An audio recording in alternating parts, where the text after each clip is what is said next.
Hey guys, welcome back to another video. Welcome to part 3 analysis and papag-usapan natin ang Managlara at Ibarra episode 86 or should we call episode El Filibusterismo.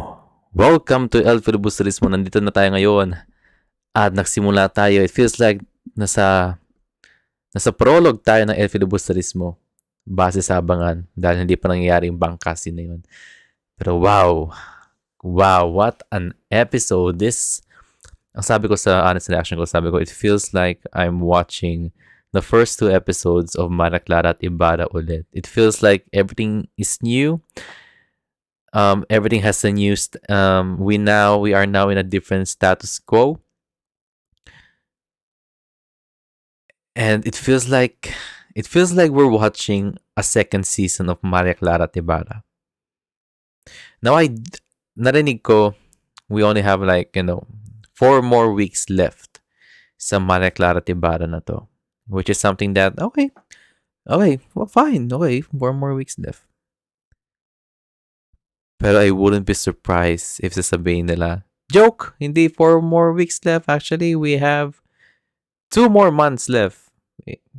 Gina-joke lang namin kayo about sa 100 episodes na yon. But anyways,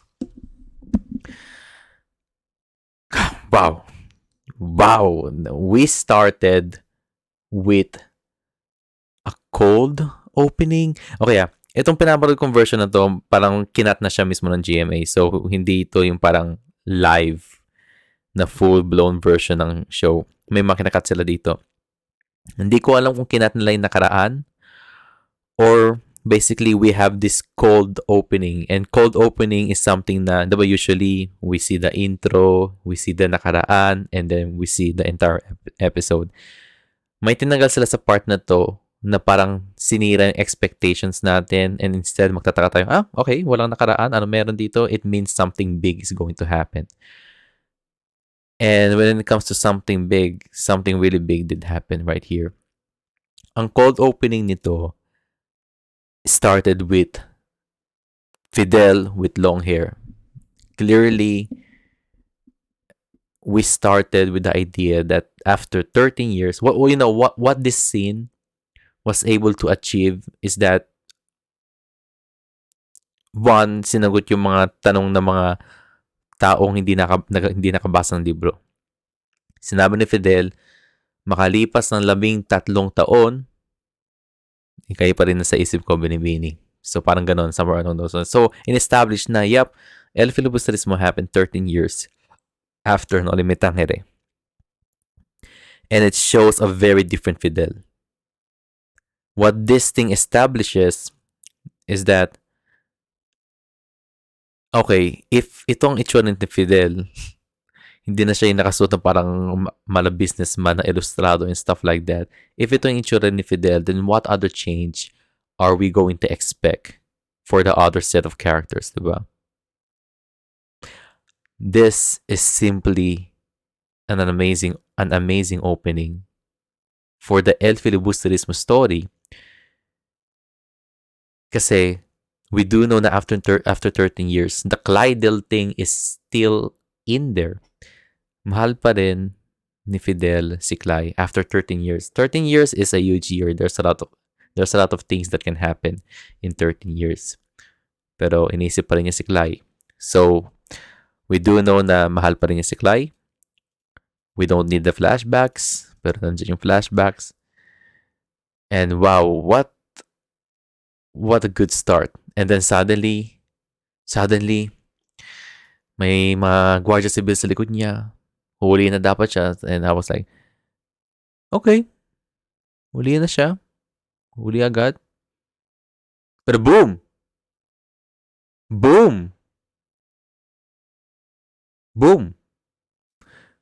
Nanuntok si Fidel. And now it establishes this idea na, hey, after 13 years, this is what 13 years did to Fidel. Isa na siyang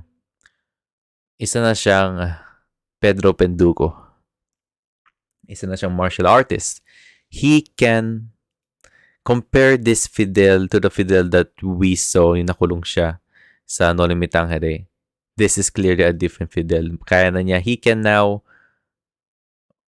um, not only he can stand up for his own through his vocabulary, but now he can stand up on his own through his with his body. Kaya na niya lumaban.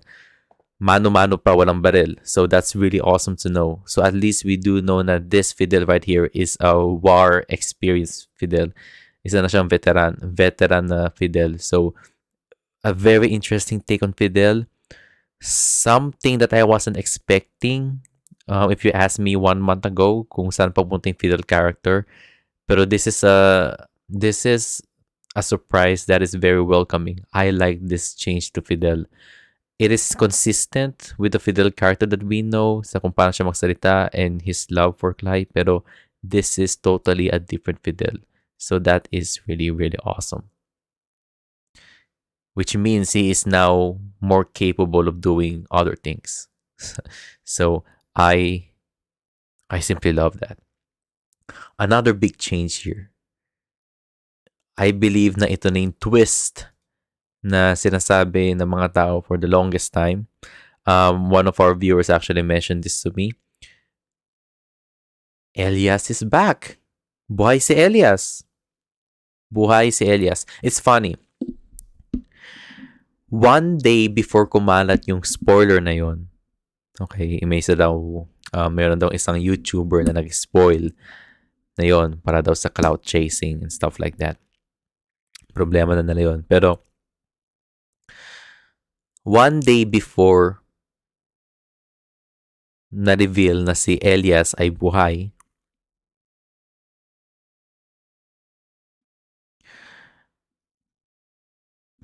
the video, the comment reply, the honest reaction video na ginawa ko the day before that, kung kailan kumalat yung spoiler, sabi ko, hey guys, may nakita akong isang post sa Facebook na as it turns out, yung post na yun was posted around last year, December 2022.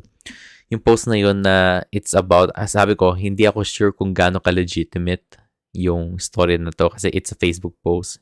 I didn't look for the sources. Pero may nagsabi na, as it turns out, Jose Rizal was supposed to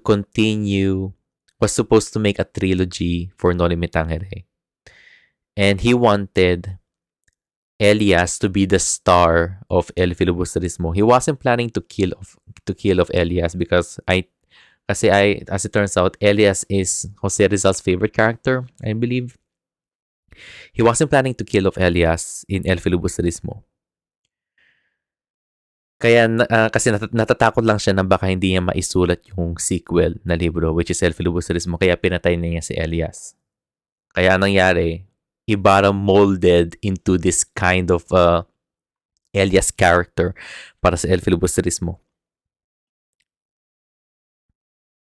to fit the storyline na gustong isulat ni Jose Rizal for that sequel, which is El Filibusterismo, di ba? Nagsisisi daw si Rizal na pinatay niya si Elias, sabi niya sa kaibigan niya.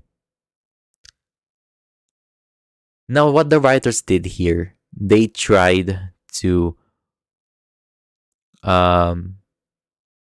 keep that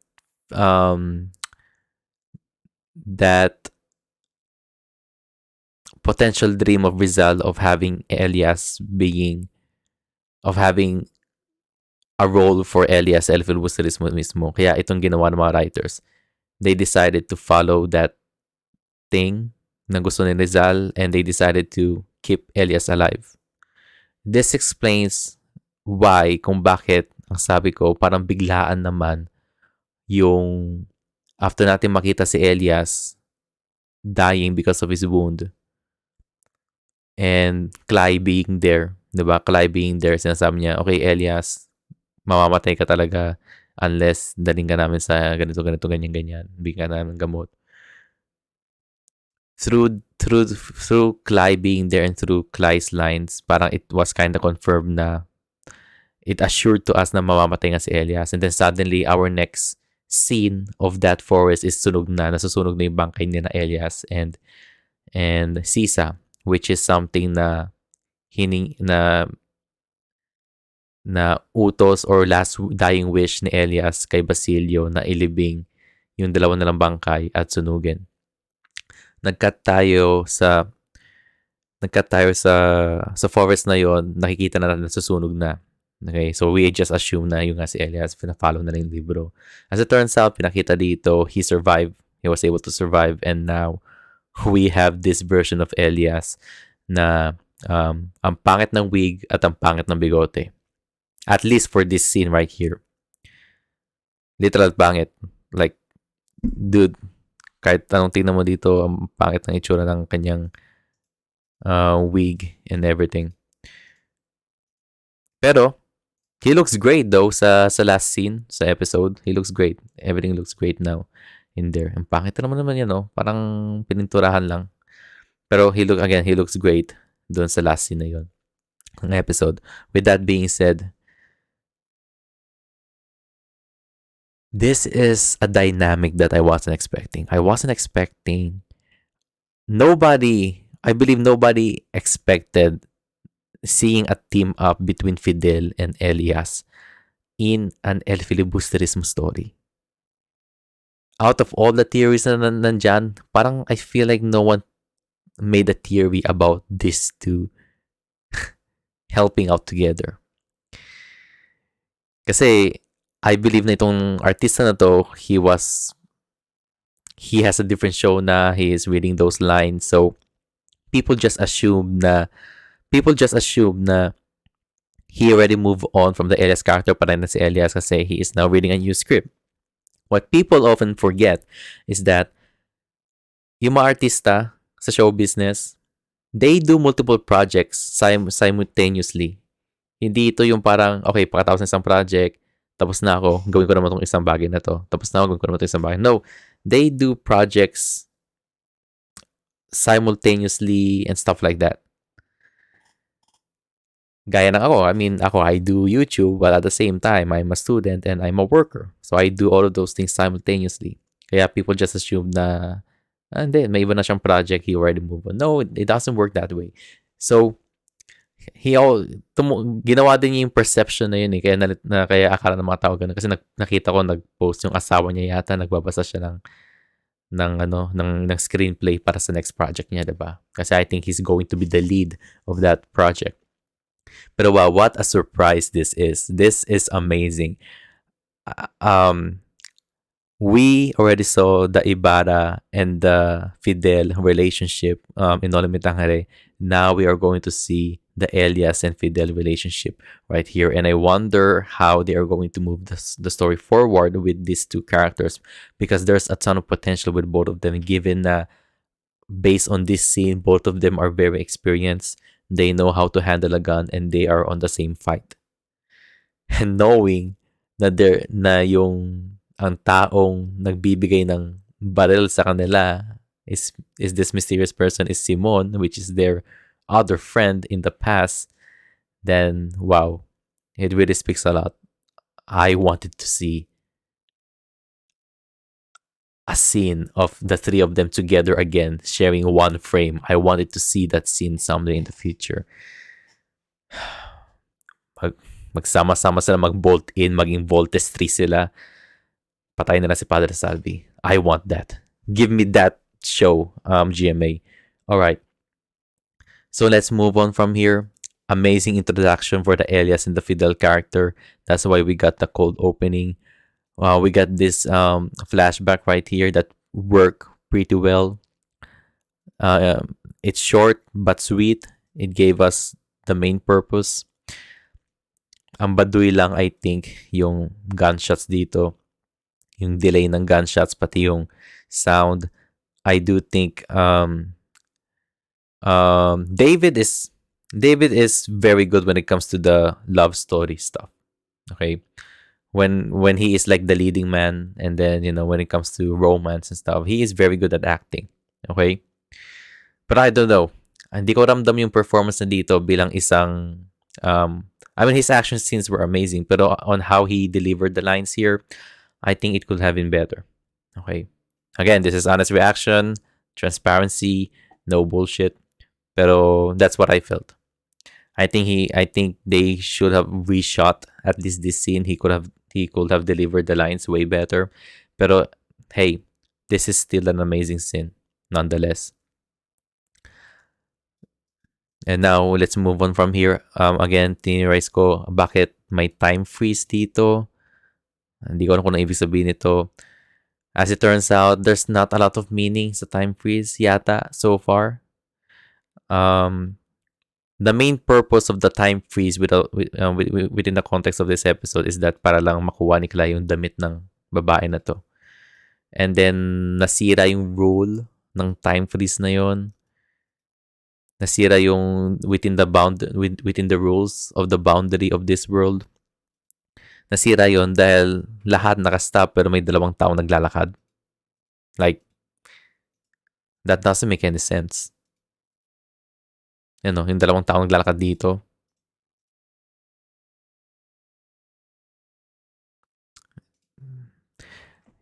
That doesn't make any sense yung itong mga dalawang, that doesn't make any sense. Ba't sila naglalakad tapos ito lahat naka-steady?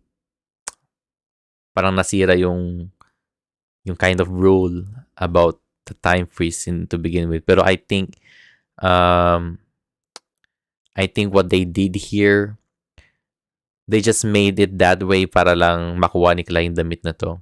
So, I think, yun ang nangyari. This is my other criticism about at least with this scene right here in this episode. They should have written it a better way kung ba't niya nakuha yung damit na yun. Kasi I think the time freeze thing kind of broke the immersion for me. I don't know. I might be just nitpicking. Pero diba? I mean, when you think about it, if naka-time freeze lahat, Clyde should be the only one who is moving. So, bakit itong dalawa na naglalakad? Stuff like that. But anyways, it is what it is. I think it didn't work for me. But that's fine. Out of the malilit na nitpicks lang yun. Pero hey, if I see something na doesn't feel right, I will criticize it. That's my thing. That's my honest reaction and honest review and stuff. So there's that. Pero wow, I do love the wardrobe that Clyde is wearing here. We keep on sticking with this pink thing. I don't know what the meaning of this. I don't know if there's a political meaning of this. Kasi, just recently we have the Robredo thing with the pink and stuff. And finally we get to see Clara. Pero by the way, doon sa mga di gumagalaw na thing, hey, maybe we will have a flashback in the future. Baka i-explain nila kung ba't di gumagalaw itong mga to. Baka yung sinabi ng isa sa mga viewers natin na yung pocket watch daw ni Sir Torres ang dahilan kung bakit nakasteady itong mga to. We'll see in the future. Pero within the context of this episode, it doesn't make any sense. Okay, let's move on for this. Same thing with Fidel after 13 years. Well, she is still kind of mourning for the loss of her love, which is, of course, Ibarra. Pero Clay always arrives in the nick of time. Kung kailan malungkot si Clara, nandiyan si Clay to the rescue. Of course, nagawa niya sumigaw and stuff like that.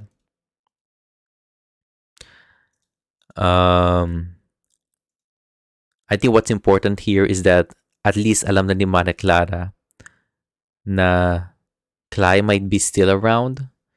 It is clearly a thing that she needs to keep her eye to watch out for.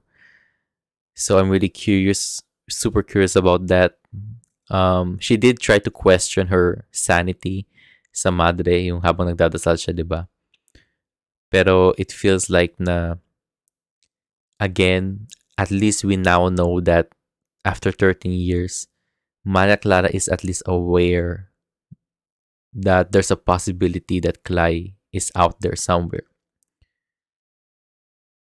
So let's move on from here.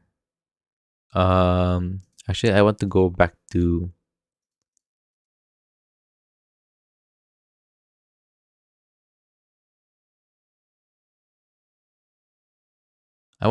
here.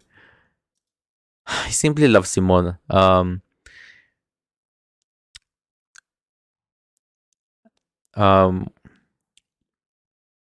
he doesn't have the American Cuban accent na sinasabi nila sa libro. Pero hey, I just love seeing Simone here. Like he is really such a different person here.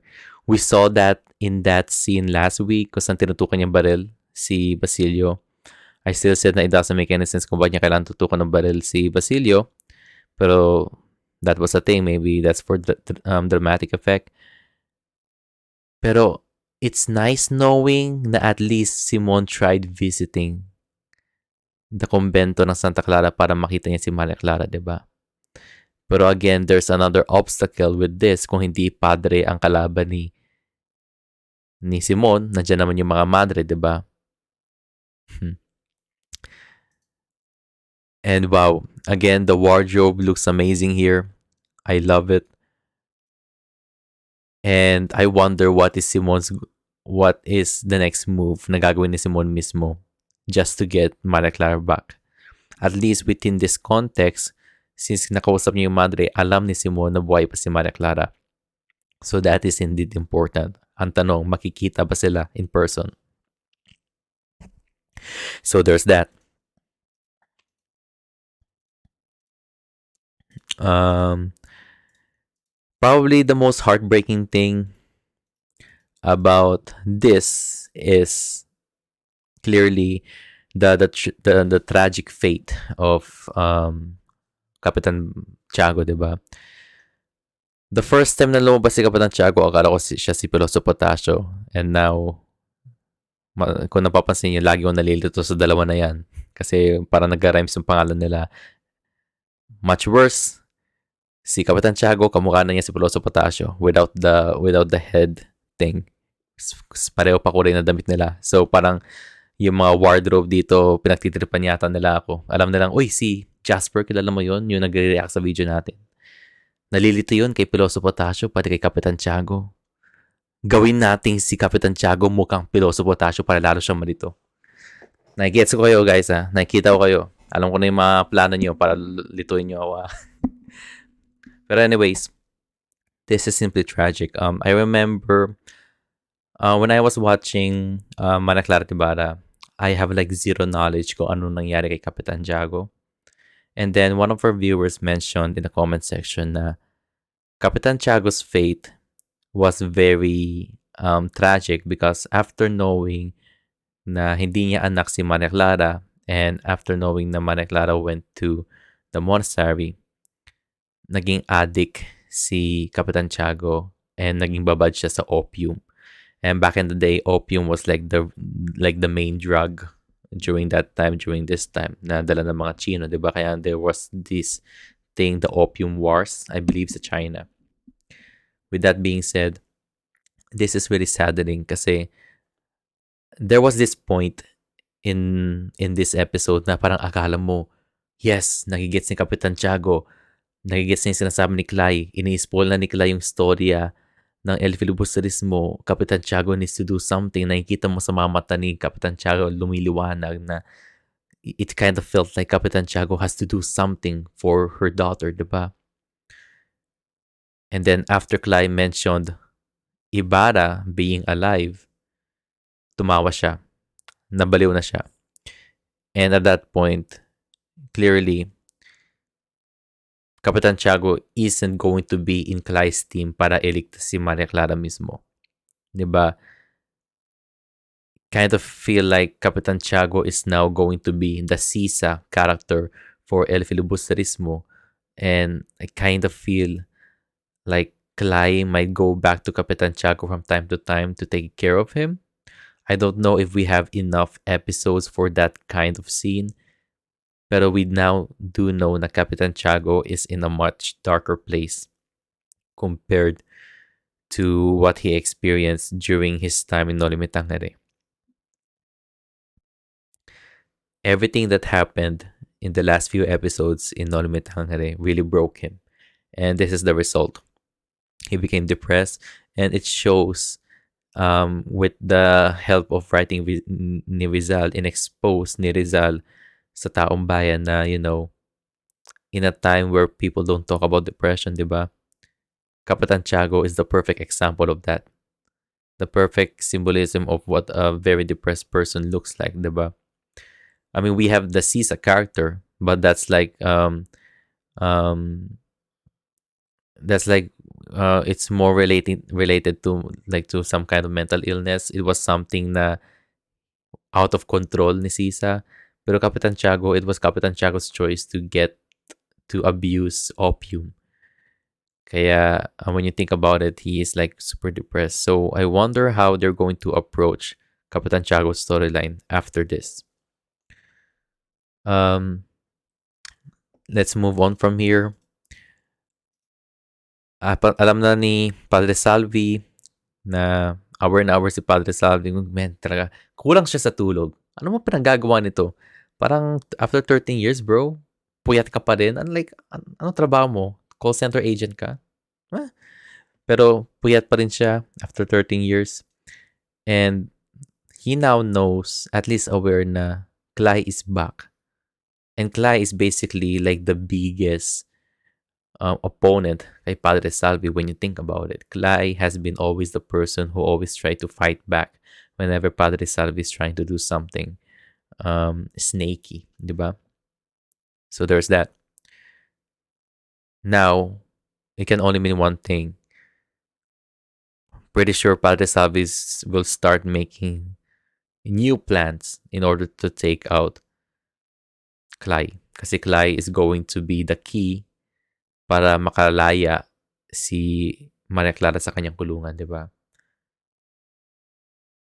But now, Clyde came in prepared. Clyde knows the fate of the characters dahil nabasa na niya yung libro. So, that's going to be an interesting development for future stories to come. And now, ito pag-usapan natin to. So, Be Wonderful told me, so comment replies, you guys can watch comment replies sa part 1. Isa sa mga, may nabasa daw si Be Wonderful, isa sa mga viewers natin, na si Quiroga daw, itong si Fidel. Okay? Kaya, yung tumingin si Clyde sa taas at nakita ko yung Quiroga, sabi ko, okay, totoo yung theory na nabasa ni Be Wonderful. Quiroga nga siya. Siya nga si Quiroga. Yung since Chinese, mukhang Chinese looking naman si Fidel. At Chino si Quiroga, baka siya si siya yung taong nagtatago ng mga weapon ni Ibarra. No, as it turns out, ito si Quiroga. Ito si Quiroga. And finally, we got Quiroga. I said before, sinabi ko before na I think we need to see more like Chinese representation in this show. Kasi there is a large Chinese community sa Pilipinas back in the day, di ba? I'm just not sure sa mismong specific province ng San Diego. Pero it wouldn't hurt to hire some Chinese actors to play their Chinese roles. Pero kung tutusin din naman, there's not a huge Chinese character sa Noli Me Tangere. Pero it doesn't hurt to have a Chinese person in the background as an extra. But now, I think this is our first Chinese person. Di ko alam kung Chinese to or maybe this is a Filipino that looks like Chinese. We now have a Chinese character here, and that is Quiroga. And Quiroga is, again, someone who nakaibigan, but more like a business partner ni Simone, and he is the one who is trying to hide the guns that Simone's buy. And binibigay niya itong mga baril na to para masuportahan yung revolusyon team nila Fidel pati ni Elias. Now, at least within here, see ito yung mga Chinese pottery, stuff like that. Galing China, i-deliver sa Pilipinas, and from the Philippines, i-deliver sa Mexico, sa California. Kaya you can see some of this stuff in... Oh my God. Sira na yung lobat na yung battery ko, guys. Okay, ipapagpatuloy ko lang to. Sorry, lobat na yung battery ko. Wait lang. Daldal ko kasi, kaya lobat ng battery ko eh. Change ko lang. Okay. Nakita niyo ba ako dito? Alright. Hello. This is my backup cam. This is yung webcam ko. So, knowing na ngayon at least alam na natin na aware sina Elias pati si Fidel na there's someone who is a third party who is trying to help them out. 'Di ba? So, and that's going to raise some questions. I wouldn't be surprised if both of them will try to look for the answer and eventually malalaman nila na si Simone mismo ang gumagawa nito. This is going to be an interesting storyline kasi we don't have Elias and we don't have Fidel in El Filibusterismo. And now I wonder, this will open a door. This is like a door of opportunities on how the writers can handle the chemistry that Fidel, Elias, and Simone will have in the El Filibusterismo story. From now on, tatawan ko na silang Voltes 3. So I'm really curious to see how the Voltes 3 will play out in this specific storyline. Okay? And with that said, ayun na si Clyde, nandito na siya. At ayaw pa niyang lumingon. Malapit na siyang lumingon, nagpakita na si Fidel. I still don't know if CGI itong kabayan na to o totoo, pero it's just really weird. Hinaharap ni Clyde, napansin ni Clyde, naamoy na niya si Fidel at hinaharap niya yung kanyang sabon. And that's how the story ended. And yeah, that's my analysis on this episode, you guys. What do you guys think? God, ang pangit ang webcam ko. See you guys around. You guys take care. Goodbye. And thank you for watching. Goodbye, you guys.